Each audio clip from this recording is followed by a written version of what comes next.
నమస్తే, welcome to whistle.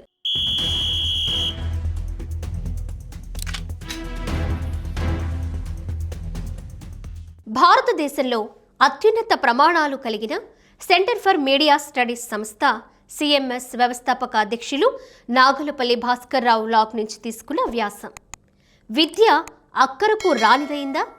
చాలా మందిలో మూలుగుతున్న భావన. మరి ఆలోచనే విద్యకి మూలం అయినప్పుడు అది కలుషితమై కబ్జా అయి గాడి తప్పితే అది మరో ప్రపంచమేగా. భ్రమలని తొలగించాల్సిన విద్యే దానినే పెంచి పోషిస్తుంటే ఏమనాలి? అట్లాంటి పరిస్థితి నుంచి ఎట్లా బయటపడతాం ఇప్పుడు? మరి ప్రభుత్వ పాఠశాలల్లో చదివే వాళ్ల సంఖ్య ఈ మధ్య తగ్గుతూ వస్తోంది. అన్నీ ఉచితాలుగా ఇస్తున్నా ఫలితం కనబడుతుందా? ఎందుకని?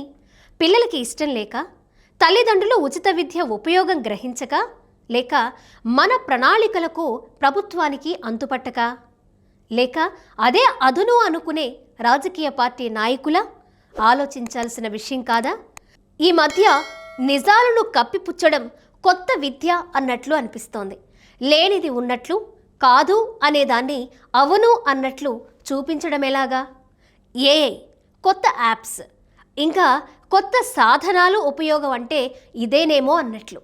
సామాన్యులలో స్కూల్ విద్య మీద హేళనా దృష్టి పెరుగుతోందా, తగ్గుతోందా? తెలుసుకోండి.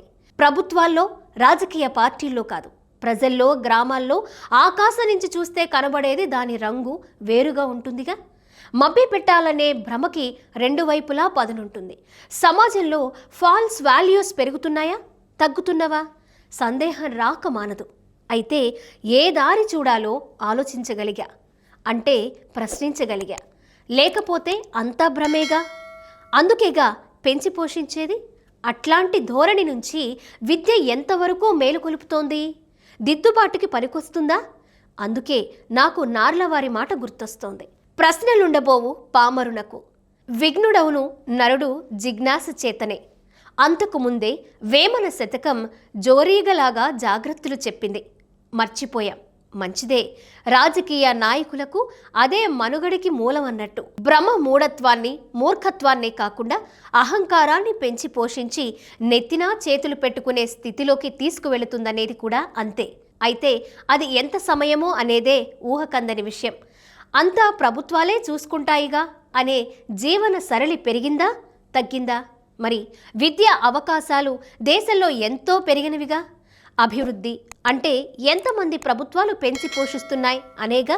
ప్రజలు ఏవైనా చేయడానికి ఎంతవరకు సమర్థత సాధించారు? అంతా రాజకీయ పార్టీలు, ప్రభుత్వాలు చూసుకుంటాయిగా అని కాకుండా ఇదేగా భ్రమని పెంచి పోషించేది. విద్యా లక్షణాలు ఎక్కడా?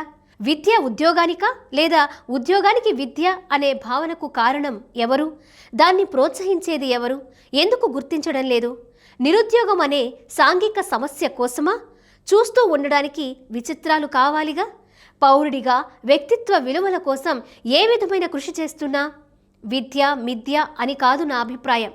అలాంటి ఆలోచన ధోరణి నుంచి దారి మళ్లించగలమా అనేది ప్రశ్న. ఏఐ అనే భ్రమరాంబ ఆ స్థితి నుంచి ఇంకా ముంచుతుందా? అంతా మిథ్య అనే గ్రహింపు, మేల్కొలుపు వస్తుందా అనేది నా ఆవేదన, ఆపేక్ష. చిన్న చిన్న ప్రయత్నాలు, చినుకులు బుడగలుగా మిగిలిపోతాయి అని తెలిసి కూడా మిగిలిపోయినా చాలు అనే భ్రమతో జోరీగా నవ్వలేనుగా.